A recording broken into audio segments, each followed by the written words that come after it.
Well, after we first brought this topic out in the open, most of the emails that we received were from people who thought that we should have included an atheist in our discussion. So now we're going to turn to one of the world's most prominent atheists. R.Dawkins is an Oxford University professor whose bestseller sparked worldwide controversy. The God Delusion argues that belief in God is not only irrational, but it can be deadly. Paula spoke with him just a couple of days ago. Why are you an atheist? Why don't you believe in Thor? Why don't you believe in Zeus? Nobody believes in most of the things that you could believe in. You're an atheist with respect to the flying spaghetti monster. I'm an atheist with respect to the Judeo-Christian God because there is not a shred of evidence in favor of the Judeo-Christian God, or indeed any other God.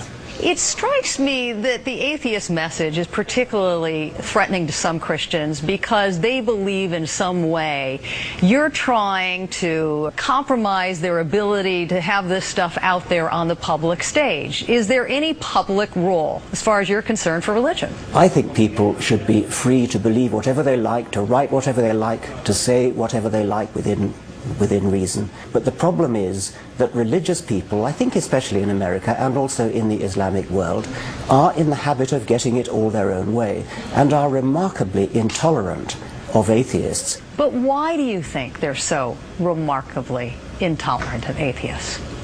Well, I think there's a sort of historic misunderstanding of what atheism is. For some reason, people have been brought up to believe that atheists have two horns and a tail. I mean, there are figures that show that atheists are the most mistrusted group in America, which is pretty astonishing considering, as I say, the innocuousness of what they actually are. They're just people who hold a different belief system. Certainly you have encountered people, though, who are intimidated by your message, and that in some way it puts perhaps their own faith in doubt?